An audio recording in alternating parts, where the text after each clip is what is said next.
हे hello guys, welcome back. आज का जो हमारा टॉपिक है, आज हम पढ़ने जा रहे हैं मोड्स ऑफ लाइफ इन पोलीकीट। ठीक है, तो किस किस तरह से एडेप्टिव डाइवर्सिटी ये शो करता है, तो उसके ऊपर आज का हमारा टॉपिक है। एनालिडा का पार्ट 4 है, 3 लेक्चर हो चुके हैं एनालिडा के। ठीक है, तो इससे पहले के जितने भी लेक्चर्स हैं प्लेलिस्ट में जाओ, सीक्वेंस से देखो।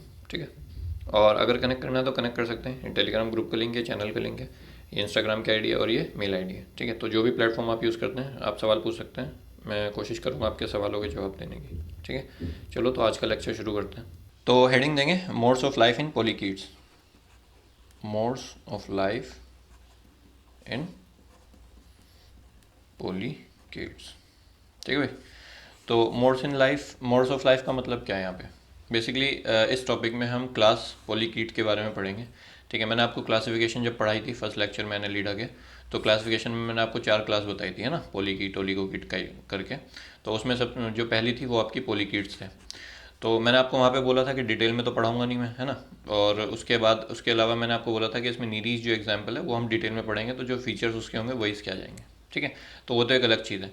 उसके अलावा एक टॉपिक दिया हुआ है modes of life in polychaetes, specially इसी के ऊपर मोड्स ऑफ लाइफ पूछा है।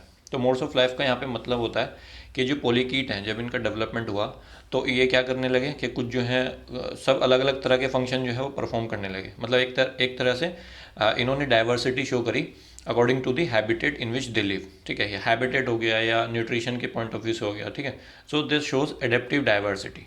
ठीक है, तो उस एडेप्टिव डाइवर्सिटी को हम बोल रहे हैं मोड्स ऑफ लाइफ, है ना, कि ज़िंदगी जीने का क्या तरीका है उनका basically. So that is simply the adaptive diversity. ठीक है, और पोलीकीट ही क्यों पढ़ रहे हैं, क्योंकि पोलीकीट ही सबसे बड़ी क्लास होती है हमारी एनालिडा में, है ना। और इसी में ज़्यादातर डाइवर्सिटी देखने को मिलती है, बाकी तो फिर छोटे छोटे हैं, उसमें ज़्यादा कुछ है नहीं। ठीक है भाई, इसलिए हम इसी को पढ़ रहे हैं। तो ये जो एडेप्टिव डाइवर्सिटी है, ये जो मोड ऑफ लाइफ है पोलीकीट्स में, कैसे इन्होंने अपने आप को अलग अलग हैबिटेट के हिसाब से या न्यूट्रिशन के हिसाब से। ठीक है, बेसिकली मैं आपको 2 तरह की एडेप्टिव डाइवर्सिटी पढ़ाऊंगा। एक तो मैं आपको बताऊंगा adaptive diversity according to the habitat. ठीक है, मतलब एक तो मैं एडेप्टिव डाइवर्सिटी आपको उनके हैबिटेट के हिसाब से बता दूंगा। ठीक है, हैबिटेट के हिसाब से मतलब इसमें भी 3 4 तरीके हैं। मतलब कुछ जो पोलीकीट्स होंगे वो आपके सरफेस पे क्रॉल करते हैं, तो उनको बोलते हैं क्रॉलिंग पोलीकीट। तो एक तो हो गया इसमें क्रॉलिंग पोलीकीट्स।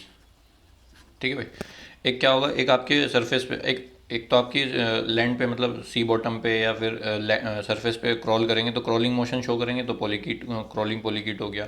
एक आपके वाटर सरफेस पे ही रहते हैं, ठीक है, उनको हम बोलते हैं पेलाजिक पेलाजिक पोलीकीट। ठीक है, तो ये बेसिकली इनको हम प्लैंक्टोनिक पोलीकीट भी बोलते हैं, क्योंकि ये वाटर सरफेस के ऊपर रहते हैं। ठीक है, और उसी तरह से इसमें एक और होता है जिसको हम बोलते हैं बरोइंग। कुछ जो होंगे वो ज़मीन के अंदर जो वो होल है वो करके उसमें रहते हैं। ठीक है, तो उसको बोलते हैं बरोइंग बरोइंग पोलीकीट।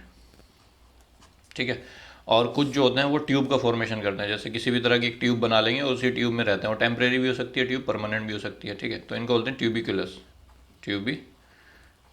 पोलीकीट। ठीक है, तो ये ट्यूबिकुलस जो होगा आपका, ये इसमें भी 2 3 तरह के होते हैं। कुछ जो होंगे म्यूकस की ट्यूब बना के रखेंगे, जो ट्यूब होगी उसमें म्यूकस की लाइनिंग होगी। कुछ जो होगी कैल्शियम कार्बोनेट की बना लेंगे। ठीक है, और कुछ जो होंगी वो सैंड और ग्रेन्स की बना लेंगे। तो वो मैं आपको बता दूंगा एक एक पॉइंट इसमें भी कि किस किस टाइप की ट्यूब बनाएंगे। तो ये आपका हो गया अकॉर्डिंग टू द हैबिटाट। ठीक है, तो किस टाइप का हैबिटाट है उनका, उसके हिसाब से हमने मोड ऑफ लाइफ बता दिया। दूसरा होगा आपका अकॉर्डिंग टू द न्यूट्रिशन। ठीक है, किस टाइप का वो खाना खाते हैं अकॉर्डिंग टू द न्यूट्रिशन।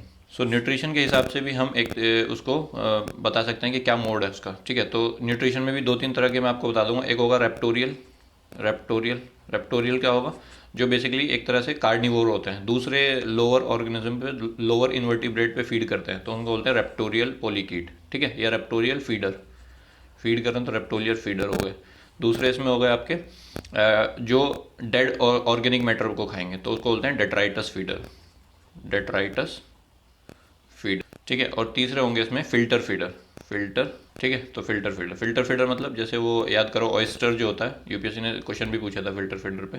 तो जो ऑयस्टर होता है वो फिल्टर फीडिंग करता है, वो हम पढ़ेंगे जब ऑयस्टर पढ़ेंगे। तो उसी की तरह कुछ ये भी शो करते हैं फिल्टर फीडिंग। ठीक है, वो मैं आपको बताऊंगा कैसे करते हैं। तो इस तरह से जो हमारा मोड ऑफ लाइफ है पोलीकीट में, वो 2 तरह से हमने कैटेगराइज कर दिया, according to the habitat and according to the nutrition.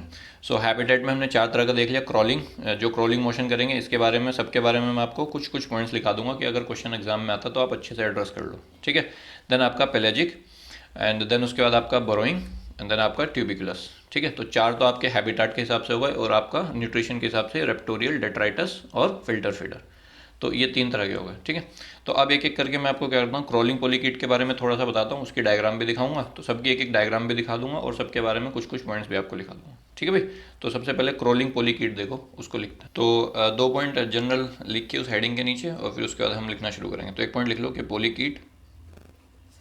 पॉलीकीटिया is the largest class of phylum Annelida, which shows adaptive diversity। ठीक है भाई, तो डाइवर्सिटी हो गई, वो मैं आपको पीछे बता चुका हूँ कैसे कैसे हुआ। तो सबसे पहले हम देखते हैं अकॉर्डिंग टू दी हैबिटाट। ठीक है, तो हैबिटाट में सबसे पहले मैंने आपको बताया था क्रॉलिंग, तो पहला देखेंगे क्रॉलिंग पॉलीकीट। ठीक है भाई, तो क्रॉलिंग पॉलीकीट की अगर हम बात करें तो देखो नाम से समझ में आ रहा है क्रॉलिंग, तो क्या क्या करेंगे, ये बेसिकली मराइन ऑर्गेनिज्म होते हैं। ठीक है, और फ्रीली मूव करते हैं, जो सी सरफेस होती है ना उसकी बॉटम पे आराम से मूव करते हैं। तो एक काम करो, पहले इसकी डायग्राम देख लो, फिर डायग्राम दिखा के मैं आपको फिर लिखा दूंगा। ठीक है, तो ये देखो नीरीज। ठीक है, एग्जाम्पल के तौर पे अभी नीरीज तो हम डिटेल में भी पढ़ेंगे, बट अभी मतलब ऐसे समझने के लिए क्रॉलिंग पॉलीकीट में क्या क्या फीचर्स होते हैं वो बता रहा हूँ। ठीक है, तो इसका इंपॉर्टेंट चीज़ है आपका हेड, देखो इसका। ठीक है, तो हेड को मैंने जूम करके यहाँ दिखाया हुआ है। तो अगर आप हेड देखेंगे इसमें, तो एक सबसे जो इंटीरियर वाला पार्ट होता है उसको बोलते हैं प्रोस्टोमियम। ठीक है, जिसमें माउथ होता है, और उसके बाद वाला जो होता है आपका ये इसको बोलते हैं पेरिस्टोमियम। तो 2 चीज़ें तो इसमें ये हो गई। तो अगर ऑर्गेनिज्म मतलब जिसके पास ये सब चीज़ें हैं, तो उसके पास क्या होगा, जितने भी सेंसरी ऑर्गन्स है, जैसे एंटीना है, पैल्प है, ठीक है, सिराई है, आई है, ठीक है, तो जितने भी सेंसरी ऑर्गन्स है वो सब प्रेजेंट होंगे अगर किसी का प्रोस्टोमियम और पेरिस्टोमियम अच्छे से डेवलप्ड है। ठीक है, तो इसका अच्छे से डेवलप्ड है, इसलिए इसमें सब कुछ आपको देखने को मिलेगा। और ये सी बॉटम पे क्रॉल करता है। उसके अलावा इस पर पैरापोडिया देख रहे हो आप। ठीक है, तो पैरापोडिया जो होते हैं आपके, ये रिट्रैक्टेड और प्रोट्रूडेड दोनों मूवमेंट शो करते हैं, मतलब आगे पीछे जैसे भी, दाएं बाएं जैसे भी इसको चलना है तो उसमें ये हेल्प करेंगे। ठीक है, और इन पे सीटें लगे हुए होते हैं। लास्ट लेक्चर में मैंने आपको बताया था पैरापोडिया विद सीटें। ठीक है भाई, और बस वही है, प्रोस्टोमियम ये वेल डेवलप्ड है, ये भी वेल डेवलप्ड है, और होमोनोमस है, सारे सेगमेंट एक जैसे हैं। तो बस यही कुछ कॉमन से पॉइंट्स हैं। तो डायग्राम अगर यहाँ पे बनानी है बना लो, बस ये ज़रूरत नहीं है, बस यहाँ पे लिख लो, क्योंकि नीरीज तो डिटेल में आएगा ही। ठीक है, तो देख लिया आपने। अब इसमें जो है 3-4 पॉइंट हम लिख लेते हैं। सो लिखो सबसे पहला पॉइंट कि दे आर मराइन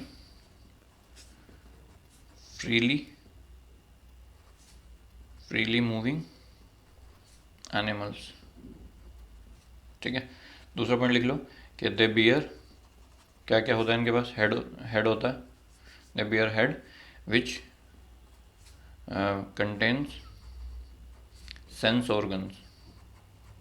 ठीक है, तो सेंस ऑर्गन में क्या क्या है इसके पास, सेंस ऑर्गन में इसके पास आइज़ भी हैं, ठीक है, टेंटिकल्स भी हैं, ठीक है, इसके पास आपका सिराई भी है, ठीक है, उसके बाद आपका एंटीना भी है। तो ये सब आपके सेंस ऑर्गन्स भी हैं इसके पास। इसके अलावा जो इसका प्रोस्टोमियम है और पेरिस्टोमियम है, ठीक है, वो भी अच्छे से डेवलप्ड है, तभी तो ये सब ऑर्गन्स भी डेवलप्ड हैं। तो आप यहाँ पे लिख लोगे well developed prostomium and peristomium. ठीक है, इसी की वजह से जिसमें ये वेल डेवलप नहीं होंगे उसमें सेंस ऑर्गन भी उसके वेल डेवलप नहीं होंगे। ठीक है, और उसके अलावा आप बोल सकते हो कि लोकोमोशन कैसे शो कर रहे हैं, लोकोमोशन के लिए इनके पास पैरापोडिया होता है। ठीक है, सो शोज लोकोमोशन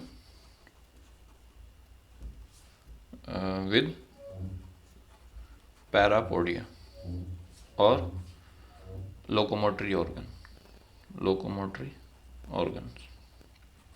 ठीक है भाई, और पैरापोडिया आपके नीरीज में आपको पता ही है, सीटें होते हैं इसके ऊपर, है ना, वो सब मैं आपको बता चुका हूँ। और जो पैरापोडिया आपका ये दोनों तरह से चलता है। ठीक है, रिट्रैक्ट भी कर सकता है, प्रोट्रूड भी कर सकता है अलग अलग डायरेक्शन में, क्योंकि इसको अलग अलग सरफेस पे मूव करना है ना। अब देखो जैसे मान लो कोई उबड़ खाबड़ सरफेस है, ठीक है, रॉक्स आएंगे, स्टोन्स आएंगे, तो उन सबको क्रॉस करते हुए इसको निकलना है। तो पैरापोडिया दोनों तरह के मोशन शो करता है। तो आप एक पॉइंट लिख लो कि parapodia can be retracted and protruded in various direction for crawling। ठीक है भाई, तो ये कुछ पॉइंट्स हो गए आपके।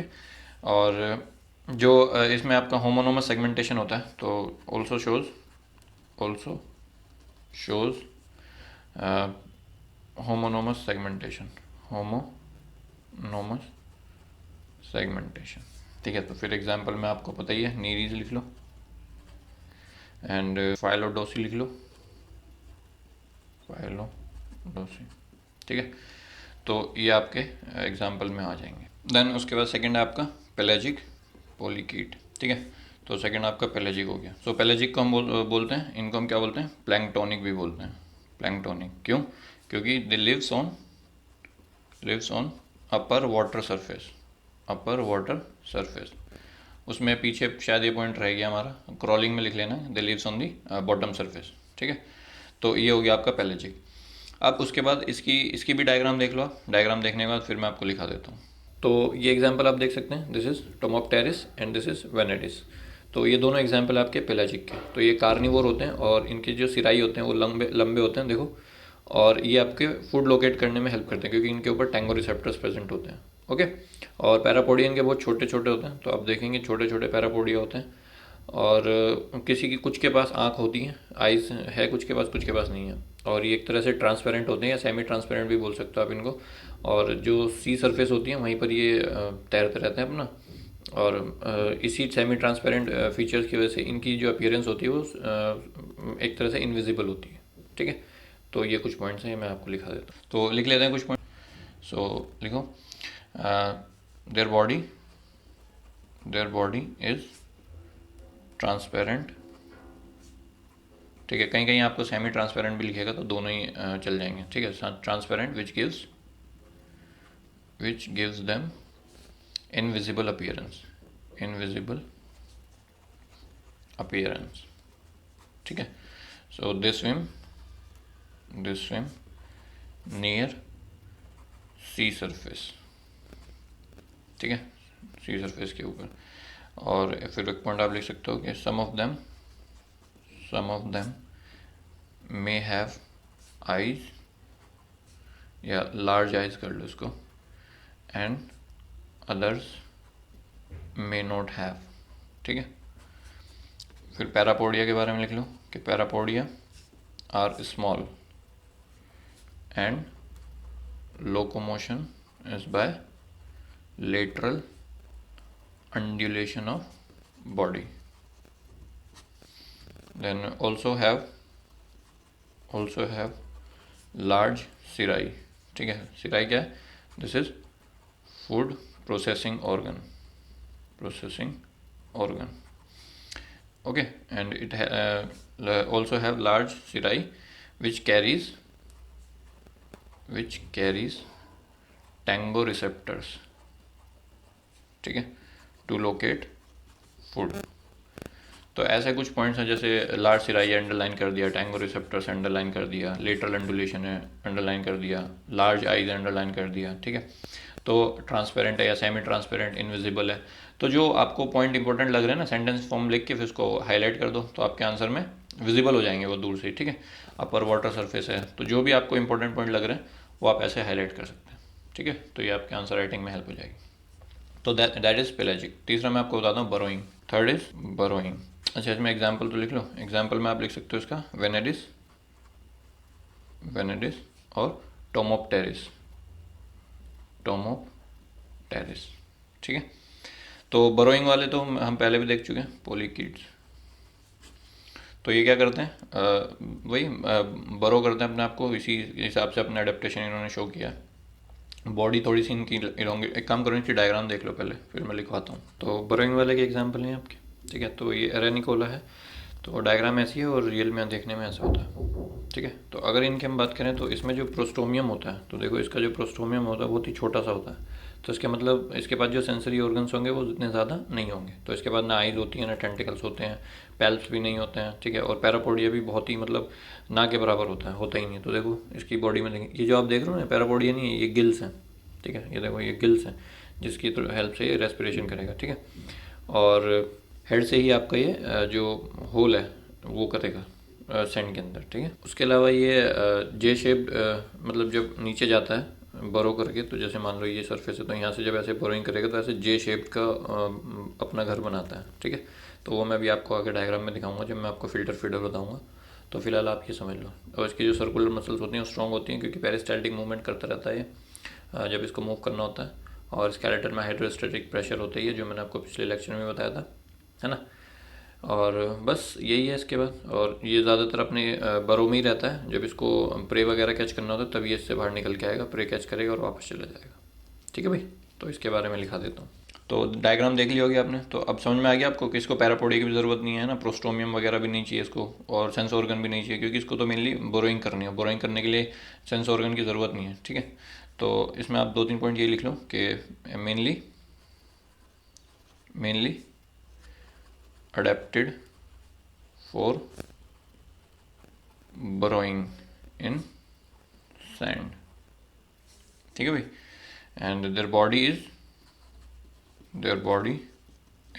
इलोंगेटेड, ठीक है, इलोंगेटेड बॉडी है। और बॉडी में आपकी 2-3 चीज़ें आप लिख लो कि प्रोस्टोमियम इज रिड्यूस्ड भी हो सकता है और एब्सेंट भी हो सकता है। देन दूसरा पॉइंट आप लिख सकते हो कि आइज, ऐसे लिख लो, sense organs are absent, majority sense organ absent होते हैं, ठीक है। और पैरापोडिया के बारे में लिख लो कि पैरापोडिया जो है आपका, वो भी आपका या तो रिड्यूस होगा, बहुत छोटे छोटे होंगे, या फिर आपके एब्सेंट होंगे ही नहीं, ठीक है। तो इतना होने के बाद अब आगे के पॉइंट मैं आपको अगले पेज पे बताता हूँ, ठीक है। और पॉइंट लिख सकते हो कि effective septa provides hydrostatic skeleton.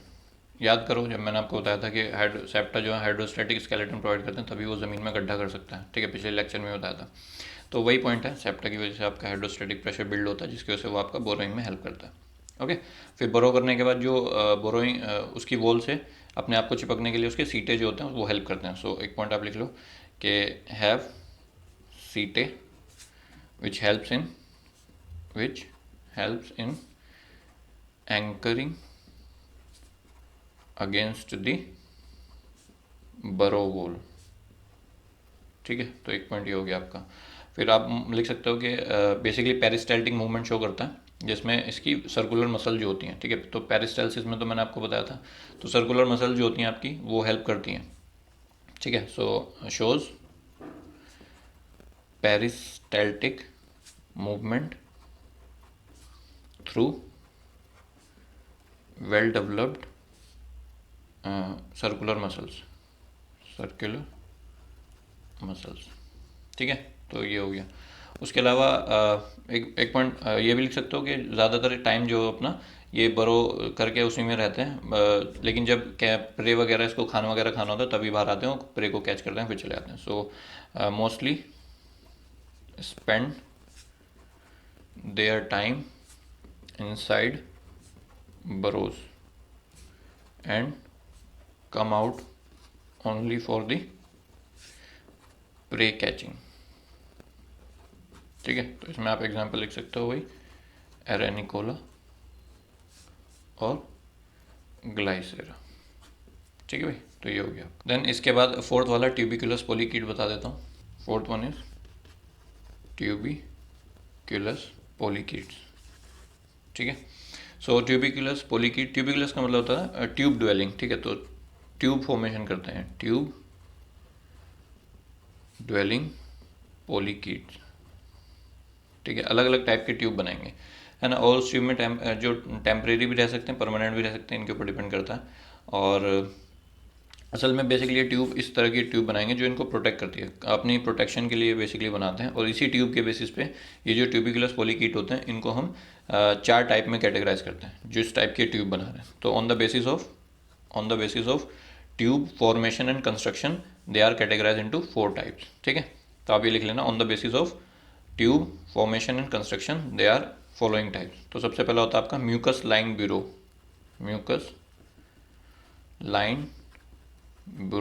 ठीक है, जो म्यूकस की लाइनिंग होगी, अभी डायग्राम में दिखाऊंगा मैं आपको। देन एक होगा आपका पार्चमेंट ट्यूब,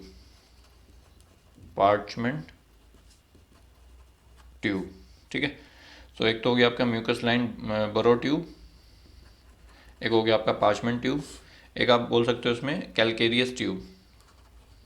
कैलकेरियस ट्यूब मतलब जो ट्यूब होगी वो कैल्शियम कार्बोनेट की बनाएंगे। और एक आपका बोल सकते हो जो मैंने आपको बताया था मिट्टी वगैरह से बनाएंगे। सो लास्ट है आपकी shell and sand grain tube. ठीक है, तो सैंड की और शेल से बनी हुई, तो ये चार तरह से आपके ये ट्यूब देखने को मिलेंगी। ठीक है, तो मैं इनके एक एक डायग्राम दिखा दूंगा आपको, फिर इसके ऊपर एक एक पॉइंट लिखा दूंगा। तो सबसे पहले ट्यूबिकुलस पॉलीकीट में एक पॉइंट आप लिख लो कि दे लिव इन टेम्परेरी और परमानेंट सेल्फ सिक्रीटेड ट्यूब। ठीक है, खुद ही बनाते हैं, तो उसमें परमानेंट भी रह सकते हैं, टेम्परेरी भी रह सकते हैं। तो इन पे and this tube helps in, या ऐसे लिख लो, this tube provides protective covering to them.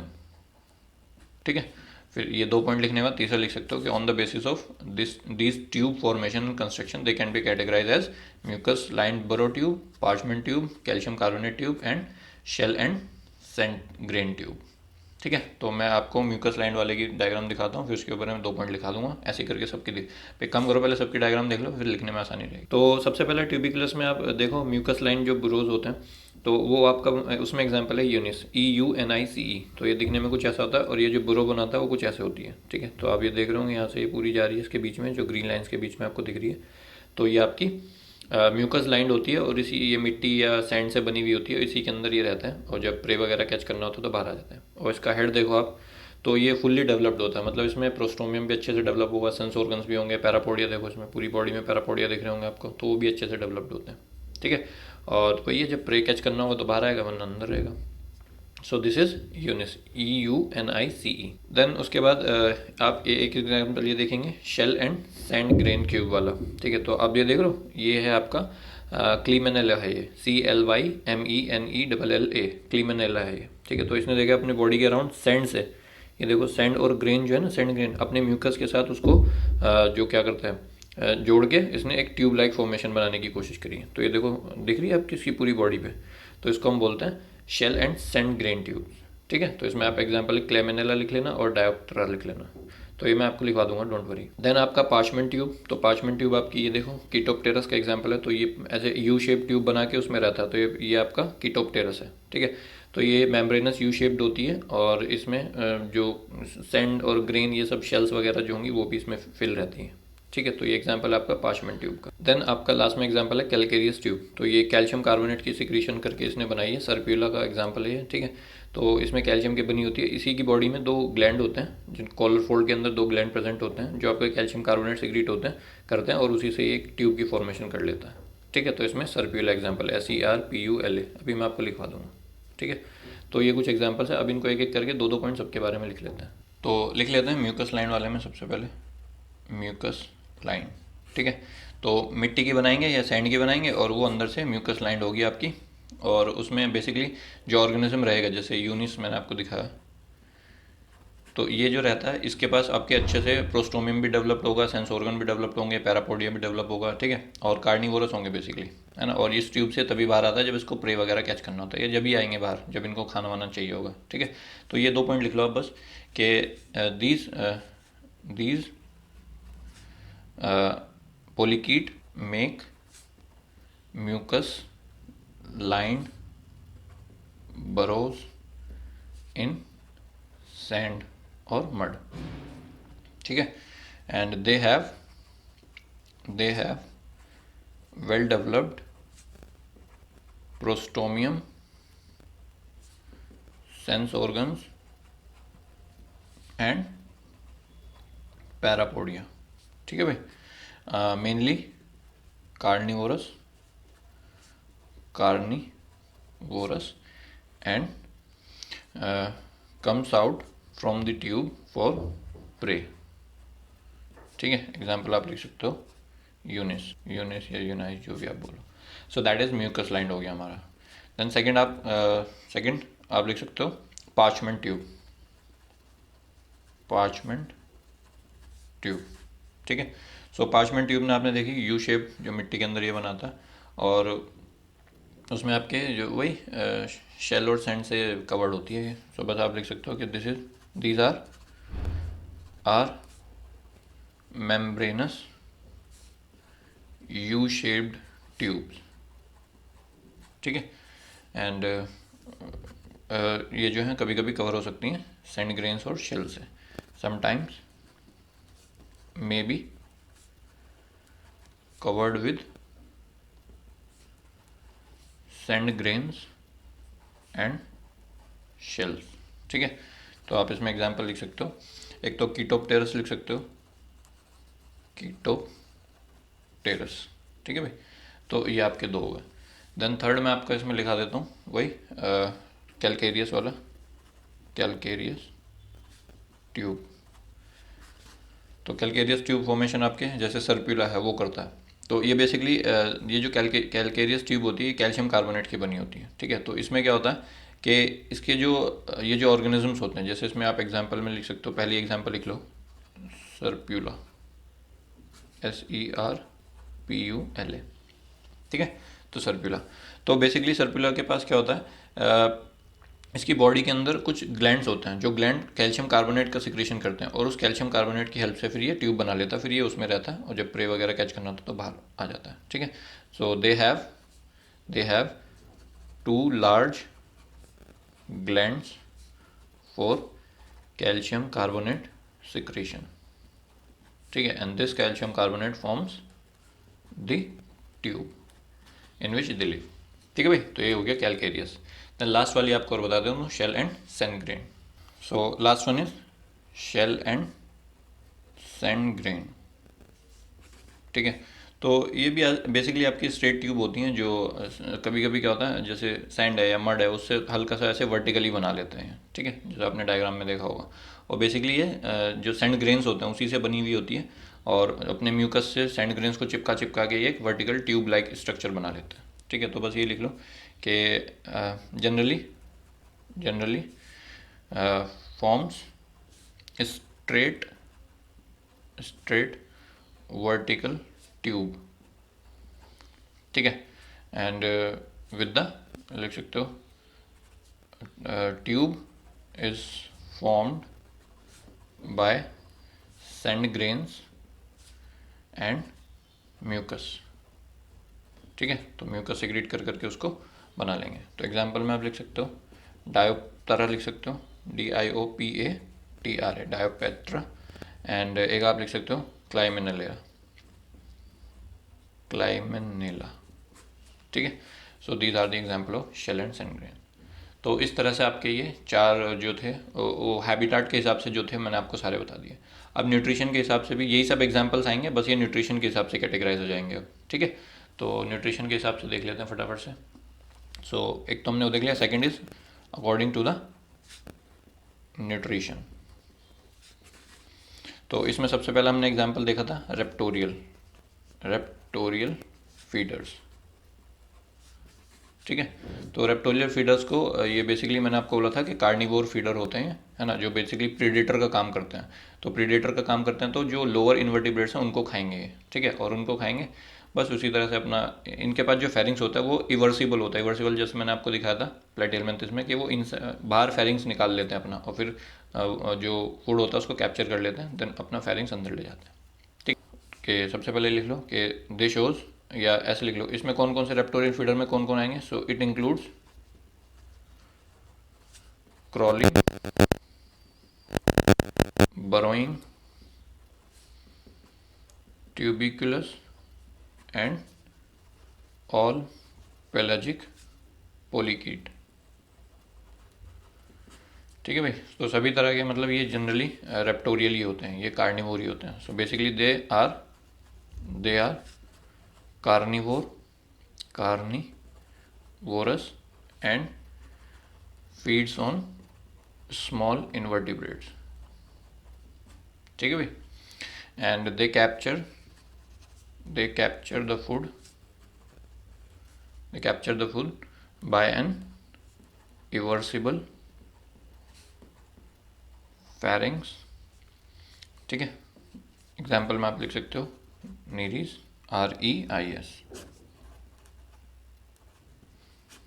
ठीक है, पीछे भी शायद स्पेलिंग मिस्टेक हो गई है, NEREIS है, ठीक है, मैंने RIES लिख दिया, वो करेक्ट कर लेना। सो दैट इज़ रेप्टोरियल हो गया।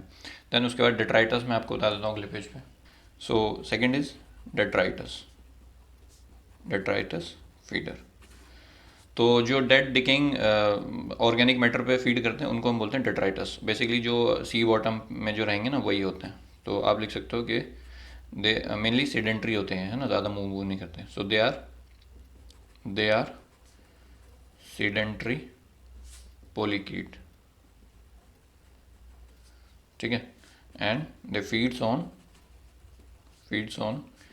सी बॉटम और dead organic matter, dead organic matter, ठीक है। अब ये किस टाइप से फीडिंग करते हैं उसकी बेसिस पे इनको दो तरह से कैटेगराइज कर सकते हैं। एक तो डायरेक्ट डिपॉजिट फीडर होते हैं और एक इनडायरेक्ट होते हैं। डायरेक्ट का मतलब क्या है कि डायरेक्ट जो मिट्टी वगैरह जो है वो पूरी की पूरी इनगल्फ करते हैं और फिर उसको फूड तो उसमें से ले लेते हैं और जो सैंड वगैरह होती है उसको बॉडी से बाहर इजेस्ट कर देते हैं कास्टिंग की फॉर्म में, ठीक है। तो एक तो वो हो गया, उनको बोलते हैं direct. So on the basis of feeding type, ठीक है। फीडिंग टाइप मतलब किस तरह से डेट्राइटस को फीड कर रहे हैं, दो तरह के होते हैं। एक होते हैं आपके डायरेक्ट डिपॉजिट फीडर और एक होता है आपके इनडायरेक्ट डिपॉजिट फीडर्स, ठीक है भाई। सो डायरेक्ट डिपॉजिट फीडर तो आपको समझ में आ गया, देखिए डायरेक्टली मिट्टी को स्वेलो करेंगे और जो बेसिकली ऑर्गेनिक मैटर उसमें से लेंगे उसको डाइजेस्ट करेंगे और सैंड को इजेस्ट कर देंगे। So they directly swallow mud and digest the organic matter and ingest the sand या मड जो भी इन्होंने खाया था, ठीक है भाई। तो ये आपका हो गया ये। और इसमें बेसिकली जो बरोइंग और ट्यूब ड्वेलिंग वाली स्पीशीज़ है ना वो आती है। So mainly include burrowing and tube dwelling species, ठीक है। तो आपको सारे पता ही हैं, एग्जाम्पल में आप वही लिख लेना। देन इनडायरेक्ट की अगर हम बात करें तो इनडायरेक्ट जैसे डायरेक्टली ले लिया, बट इनडायरेक्ट में क्या होता है, जैसे यहाँ पर जो ऑर्गेनिज्म होते हैं, जैसे मैं एग्जांपल के तौर पे आपको बताता हूँ, टेराबिला है, ठीक है। तो टेराबिला जो एनालीड होता है उसमें क्या होता है, ऐसे टेंटिकल्स निकले हुए होते हैं, ठीक है। अभी मैं इसकी एक डायग्राम भी दिखा दूँ आपको। तो इसमें टेंटिकल्स निकले होते हैं। तो ये टेंटिकल जो होते हैं आपके, इसमें ग्रूव्स बने हुए होते हैं। एक काम करो, उसको डायग्राम में समझ लो। तो ये इनडायरेक्ट डिपॉजिट फीडर का एग्जांपल है टर्बेलेरा का, ठीक है। पैक्टिनेरिया में भी ऐसा देखने को मिलता है। तो देखो इसके पास प्रोबोसिस तो होता नहीं है, ठीक है। तो प्रोबोसिस नहीं होता तो इसका मतलब ये डायरेक्ट फूड को सक नहीं कर सकता, कैप्चर नहीं कर सकता। तो उसके अलावा उसके लिए इसने क्या करा, इसके पास टेंटिकल्स है। तो देखो टेंटिकल्स है, तो टेंटिकल्स में क्या है, ये टेंटिकल्स सिलिएटेड है, ठीक है। उसमें ग्रूव्स बने हुए हैं, ठीक है। तो देखो जैसे इसने थोड़ा यहाँ पे जूम करके दिखाया तो ग्रूव्स है। तो क्या होता है, ये टेंटिकल्स को मूव करता है और जो भी फूड पार्टिकल, जो भी डेट्राइटस होता है, जो भी डिपॉजिट्स होते हैं, वो इसके टेंटिकल्स के थ्रू होते हुए ये देखो यहाँ पे जाके आपका ये रुक गया, ठीक है। फिर ये इसको क्या करता है, माउथ के पास लाता है, क्योंकि इसके जो ये टेंटिकल्स है इसमें म्यूकस सिक्रीट होता है। तो जब फूड पार्टिकल्स के पास आता है तो ये उसको कैप्चर कर लेता है। कैप्चर करते हुए जो ग्रूव्स हैं इसमें टेंटिकल्स में, इसके थ्रू होते हुए आपका फिर ये माउथ के थ्रू इनगल्फ कर लेता है, ठीक है। सो this is an example of indirect deposit feeder. Direct वाला तो सीधा मिट्टी खा रहा है ना, इनडायरेक्ट वाला मिट्टी नहीं खा रहा है, वो आपका टेंटिकल्स का यूज़ कर रहा है अपना, जो इसमें सिलिया प्रेजेंट है और ग्रूव्स हैं। तो वो म्यूकस सिक्रेट हो ही रहा है तो उसको कैप्चर करके वो फूड पहुँचा रहा है माउथ तक, ठीक है। तो समझ लिया आपने। अब इसको लिख लेते हैं कि they have highly extensible ciliated grooves tentacles, ठीक है। तो ये इनके पास टेंटिकल्स होते हैं। Then food particles move down to the base of tentacles, ठीक है भाई। लेटर दिख रहा है, हाँ। Later food reaches to the mouth by wiping the tentacles across the lips, ठीक है। तो ये हो गया। तो ये तो डेट्राइटस जो पड़ा हुआ है सेडेंट्री है उसके लिए। बट अगर मान लो सस्पेंडेड डेट्राइटस फूड है तो उसको कैच करने के लिए पैल्प्स होते हैं इसके पास, ठीक है। तो हेड अपेंडेजेस होते हैं, यहाँ पे पैल्प्स होते हैं छोटे छोटे, तो ये भी फूड कैचिंग में हेल्प करते हैं। कभी कभी सेंसरी ऑर्गन का भी काम कर देते हैं, ठीक है। तो ये कुछ बातें हैं। तो इसमें एग्जाम्पल आप ट्रेवलर लिख सकते हो या पैक्टिनेरिया भी लिख सकते हो, पैक्टिनेरिया, ठीक है भाई। तो इस तरह से हमारा ये हो गया, क्या बोलते हैं, डेट्राइटस फीडर। देन लास्ट में आपको बता देता हूँ फिल्टर फीडर।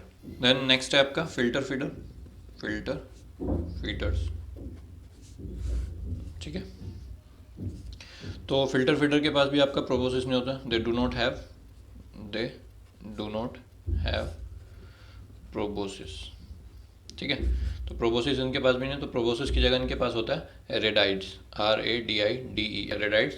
और ये रेडाइड्स जो होते हैं आपके, यही हेल्प करते हैं फूड के कलेक्शन में, ठीक है। तो बस ये आप लिख लो कि they do not have proboscis but they have radioles for food collection, ठीक है भाई।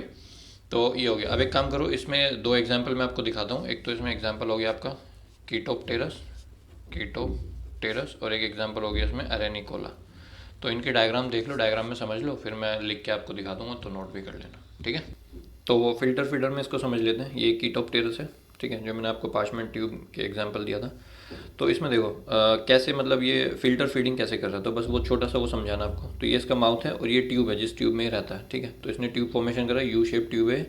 और ये क्या करता है कि अपना जो माउथ है, इसके जो पैरापोडिया होते हैं, पैरापोडिया जो है ना, इसके जो पैरापोडिया है मॉडिफाइड होकर आपके फैन का शेप ले लेते हैं, ठीक है। तो जिसको हम बोलते हैं फैन पैरापोडिया, ठीक है। तो ये 3 पेयर में होता है। तो होता क्या है कि ये अपना यहाँ से इनको फैन को मूव करता है और यहाँ से वाइब्रेशन कॉज करता है। वाइब्रेशन कॉज करते हुए फूड जो है वो आपका, मतलब वाटर जो है वो आपका यहाँ से एंटर करता है, और उस वाटर के अंदर जो भी फूड पार्टिकल हो गए, ठीक है, तो वो आपका इकट्ठा हो जाते हैं इसके अंदर। सो दिस इज़ इसको हम बोलते हैं म्यूकस बैग, ठीक है। तो म्यूकस बैग जो है, जो फूड पार्टिकल यहाँ से आएंगे उनको फिल्टर कर लेगा, और फिल्टर करने के बाद जो है आपका बाकी का पार्ट जो है वो आपका ट्यूब के थ्रू होता हुआ और यहाँ से निकल जाएगा बाहर, ठीक है भाई। इसमें ज़्यादा समझने की ज़रूरत नहीं है, इसमें डिटेल में जाने की ज़रूरत नहीं है हमें, ठीक है। वरना इसका पूरा मैकेनिज्म मैं आपको बताना चाहूँ तो बता सकता हूँ, बट उसकी ज़रूरत नहीं है, ठीक है। तो जितना काम का उतना जानो आप। और एक एग्जाम्पल आपका एरेनिकोला का, ठीक है। तो बोरोइंग करके रहता है अभी अंदर। तो ये क्या करता है अपना, इसके पास प्रोबोसिस, ये इवर्टेड प्रोबोसिस होता है, ठीक है। तो इसके थ्रू क्या करता है, ये यहाँ पे फनल शेप डिप्रेशन कॉज कराता है, यहाँ पे देखो, ठीक है। फिर यहाँ से वाटर जो है ऐसे ऐसे होता हुआ जाता है और ये अपना फिर जो फूड पार्टिकल है वो उसको ले लेता है, ठीक है। तो ऐसा ये देखने को मिलता है एरेनिकोला। अब इसको मैं लिखवा देता हूँ 2-2 पॉइंट में। तो जो मैंने आपको डायग्राम में समझाया वो मैंने लिख दिया। तो कीटोप्टेरस के एग्जाम्पल में they lives in U shape parchment tube which have 3 pairs of fan, जो मॉडिफाइड पैरापोडिया है जो मैंने आपको बताया, and water drawn through the tube by the beating of these fans, ठीक है। and food particles filtered out in a mucus bag which ends in a ciliated cup, और ciliated cup में ball like structure बनेगा और फिर वो आपका transport हो जाएगा माउथ तक और फिर स्वेलो कर लिया जाएगा, ठीक है। उसी तरह से एरेनिकोला में मैंने आपको बताया था कि इनके पास छोटी सी एक इवर्सिबल प्रोबोसिस होती है, ठीक है, जो आपकी फनल शेप डिप्रेशन क्रिएट कराती है ट्यूब के माउथ के एंड पे, है ना। और फिर वहाँ से वाटर एंटर करता है पर्कुलेट करते हुए, और वहाँ से जो फूड पार्टिकल्स होते हैं वो फिश तक पहुँचते हैं और फिर आपका ये इसको फूड मिल जाता है, ठीक है। तो water enters the tube from the funnel like depression, जो फनल लाइक डिप्रेशन बना वहाँ से पानी एंटर करा, and percolating down through sand which filters the suspended food particles, ठीक है। तो वहाँ से जो फूड पार्टिकल्स थे वो ये ले लेगा और फिर आपका बाकी वाटर जो है वो निकल जाएगा, ठीक है। तो डिटेल मैकेनिज्म मैं आपको नहीं बता रहा हूँ क्योंकि वो ज़रूरी भी नहीं है ना। क्योंकि आपको एग्जाम में एरेनिकोला या कीटोप्टेरस के ऊपर कुछ नहीं आएगा, आप में सिर्फ वहाँ पे नाम भी लिख के आ जाओगे ना। देखो सिलेबस के हिसाब से मैं आपको करा रहा हूँ, कराने को तो फिर ये कीटोप्टेरस और एरेनिकोला में अपने आप में एक बड़ा टॉपिक है, उनके पूरा मैकेनिज्म है, पूरा कैसे फॉर्मेशन होता है, कैसे प्रोपोसिस निकलता है, तो वो सब मैं नहीं बता रहा हूँ यहाँ पे, ज़रूरी नहीं है। तो इसलिए आपको एग्जाम्पल तो याद रखने ही रखने हैं, और उसके अलावा 1-2 लाइन अगर आपको याद रह जाए कि ये किस तरह से करता है, ये किस तरह से करता है, तो वो उससे आपका फिर कंप्लीट हो जाएगा, ठीक है। तो मेन मोटिव इसका ही है। चलो तो इसको यहीं पे एंड करते हैं। तो आज हमारे जो ये मोड्स थे पोलीकिट की लाइफ में, मोड ऑफ लाइफ, ये हमने ख़त्म कर लिया। अब इसके बाद जो हमारा नेक्स्ट टॉपिक आएगा उसमें जो 3 ऑर्गेनिज्म है एक एक करके मैं आपको बताऊंगा, नीरीज, अर्थवॉर्म और लीच वाला, ठीक है। तो चलो इसको यहीं पे एंड करते हैं, और अगर वीडियो पसंद आए तो लाइक करें, चैनल को सब्सक्राइब कर लें और शेयर करें अपने फ्रेंड्स के साथ, ठीक है। शेयर करना ज़रूरी है क्योंकि बहुत सारे बच्चों के मैसेजेस आते हैं कि सर हम तक तो पहुंचा ही नहीं कंटेंट, अब पहुंचे हम लेट हो गए थोड़ा सा, तो इसलिए मैं आप लोगों को से बोल रहा हूँ आप शेयर करो, जिन लोगों को नहीं पता उन तक पहुँचना चाहिए, ठीक है। चलो यहीं पे एंड करते हैं, थैंक यू, बाय।